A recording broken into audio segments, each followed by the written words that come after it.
You can't go out in that.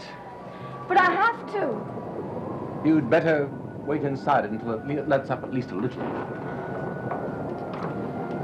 I was so sure that I'd have the time to get down here and make it back. Well, perhaps it'll let up soon. I don't think so. It's not that kind of a storm. Well, you can't go out in it now. That's impossible. But I've got to get back. Well, if you're afraid that they'll worry, I'll send Willie over to let them know that you're all right. Oh, no. No one should go out in a storm like that. Well, I'm afraid that I'm going to have to stay here for a little while. I'm very sorry. Forgive me if I'm delighted.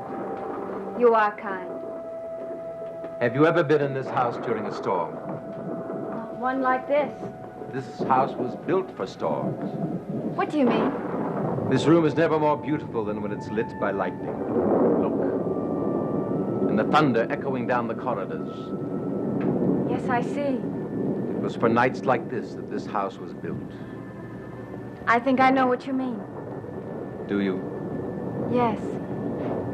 But what am I going to do if this storm doesn't stop? You'll wait here, and I'll do my best to entertain you. But I don't think you understand. I think this storm is going to last all night. Well, if my company wearies you, you can always rest a while. Don't forget, Josette's room is ready at all times.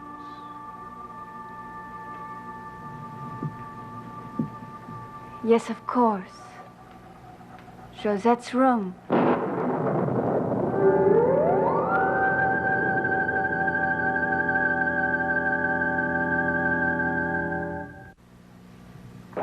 Would you mind if I did stay in Josette's room? Of course not. Somehow the idea of spending the night in her room appeals to me. Why? I don't know. I've always felt a closeness to her. I wonder why you do. Well, I suppose it's because I don't know who my ancestors were. And I've always liked to imagine that she was one of them. I suppose that sounds very foolish to you. Not at all. It's very easy for me to believe that you are descended from Josette. Why do you say that?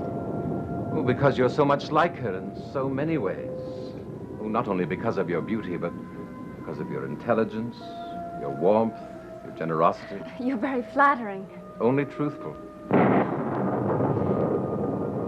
Sometimes when you talk about Josette, it's as if you knew her. I know a great deal about her. I've taken the trouble to find out all I can, because among my ancestors, I have always found Josette to be the most fascinating. Then may I ask you one thing, Mr. Collins? Barnabas, please. Barnabas. What is it? Once long ago, you told me about her death, how she threw herself from Widow's Hill. Yes, I've always considered it the saddest of the family legends. You described how she ran to the cliffs. Ran because someone was chasing her. Yes? Who was chasing her?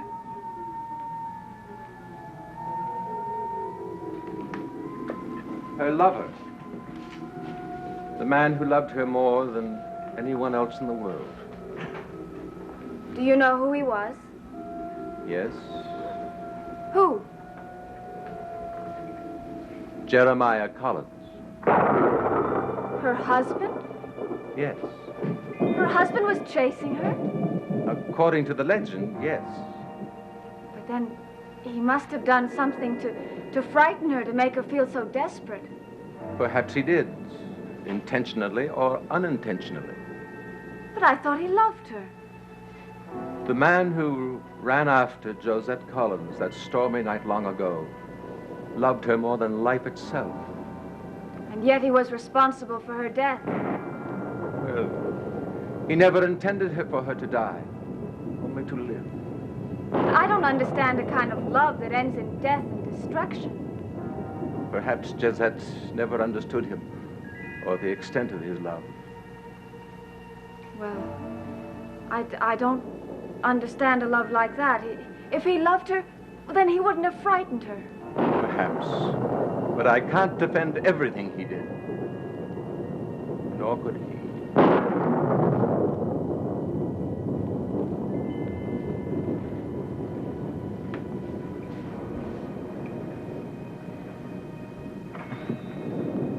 Well, if you don't mind, I am a little tired.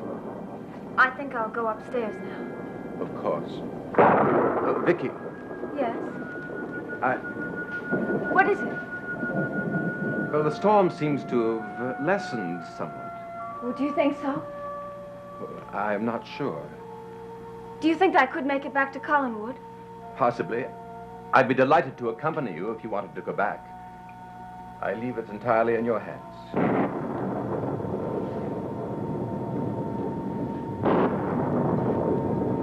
Well, it sounds worse than ever to me.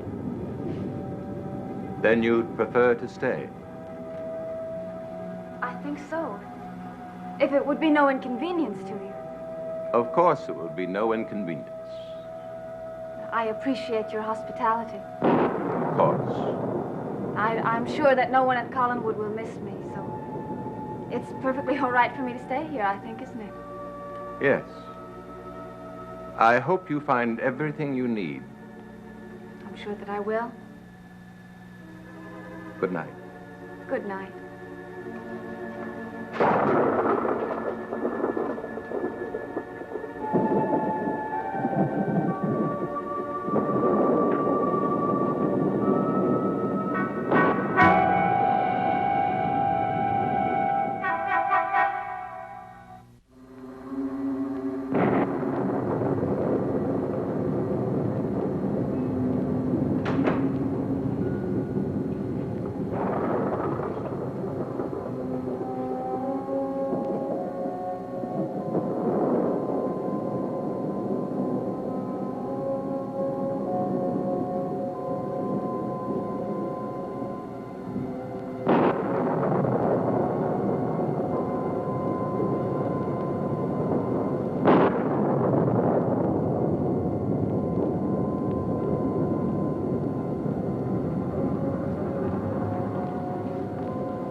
Barnabas?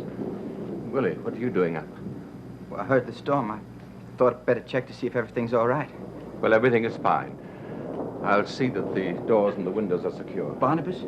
What is it? Has anybody been in the house tonight? Why do you ask? Because of something I found. What? This. This wall? Yeah. It looks like it belongs to a kid, but I'm pretty sure no kid could have gotten into the house. Every door and window was locked all day long. Well, where did you find it? In the basement, near the coffin. The coffin? Willie, if you let young David sneak in here during the day... There's no way he could have, Barnabas. I swear to you. The house has been locked up, tight as a drum all day long. Then where did this come from? I don't know, Barnabas. If David had gotten into the house and gotten to that coffin, we would have heard about it by now. Well, of course, he isn't the only kid who hangs around here. What do you mean? There's that little girl. Little girl? The one I told you about, the one who plays around here. But I don't see how she could have gotten in here either. How old was that girl? 9, 10. 9, 10. You know, it's funny. Maggie Evans talked about seeing a little girl. I thought she was crazy. She was. Hey, maybe that ball was down there all the time and we never noticed it before. Possibly. But I better go and take a look in the basement just the same. You want me to come with you? No. I'll go alone. You stay here. Well, what do you expect to find? Nothing, but I better look anyway. Barnabas? What? I keep having the strangest feeling. What are you talking about? I keep having a feeling that there's someone else in this house besides us. Wait here.